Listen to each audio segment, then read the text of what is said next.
What's up, y'all? Welcome back to Replicant EDC. Today, giving you guys my full review on the Peña Xseries Paramour.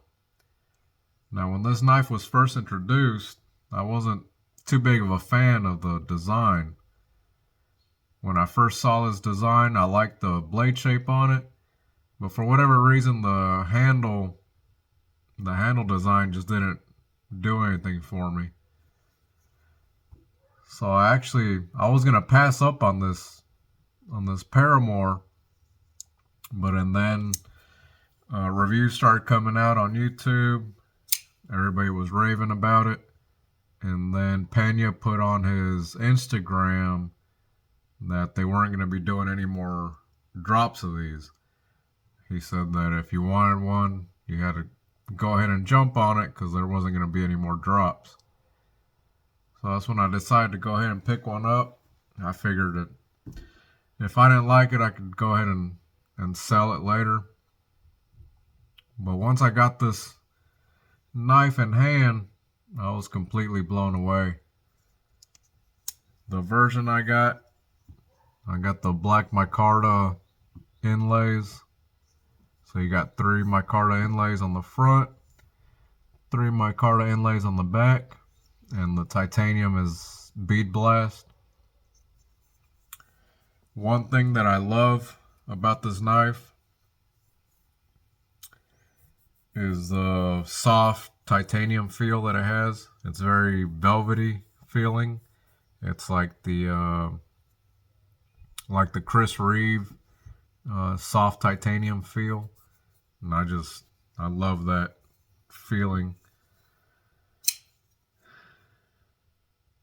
The blade shape, it's a sheep's foot reverse tanto coming in CPM M4 steel. And that's one of the knocks that I'll give it. I wish that the steel was a M390.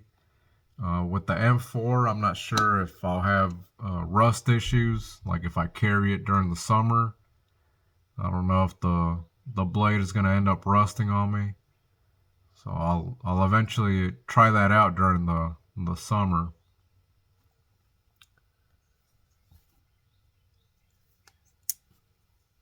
I love the clip on it. The clip is very smooth. I love the design of it. Another knock that I'll give this knife is these ridges on the lock bar. I don't know why they put those ridges on lock bars. It's got it on this model, and it's got it on the Mula. So when you put it in and out of the pocket, all you get is like a drrrt, and then the drrrt when you come back out. So that's what I hate, those ridges. I wish they weren't there, in my opinion. If it didn't have those ridges, this knife would be perfect. And when I first got it, the pocket clip on it was very tight.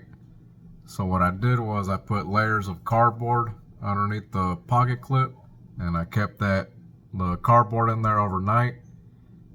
And in the morning I checked it out, and it had given the pocket clip enough give to where it was comfortable going in and out of the pocket.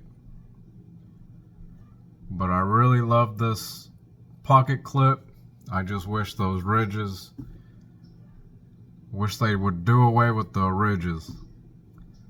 On this model and on the Mula. The Mula has it too. But this knife has been just an amazing carry. It's very light. The profile of it is very thin in the pocket. Now it's a front flipper only. So the only deployment option you have is that little front flipping nub right there. But the action, it rockets out. It's just amazing. And also I have I took it apart and I put skiff bearings in there. So the action is just fantastic. The detent.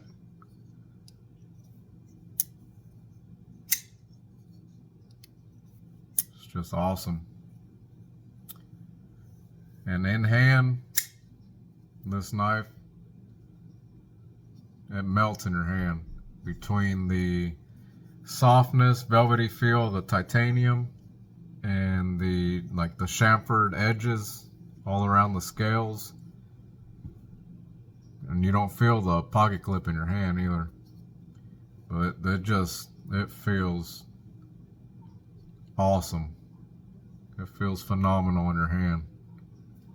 I love the ergos on it. Also on this design, it has a hidden pivot screw.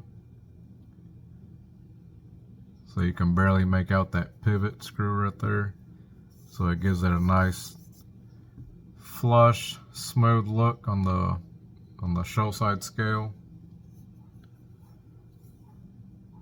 But like I said, this knife really blew me away. I'm really glad that I picked it up. Like I said, I was actually gonna pass on it. I wasn't even gonna pick one up, but I'm so glad I did. This one's definitely staying in my collection, that's for sure. If you guys get a chance and find one on the secondary, I highly recommend you pick one of these up. I've had a lot of Xseries in my lifetime, and this is definitely one of my favorite ones. The blade shape is awesome for utility cuts. So ever since I got it, this has spent a lot of time in my pocket. Definitely one of my favorite knives in my collection. And it ain't going nowhere, that's for damn sure. Alright, y'all. Peace.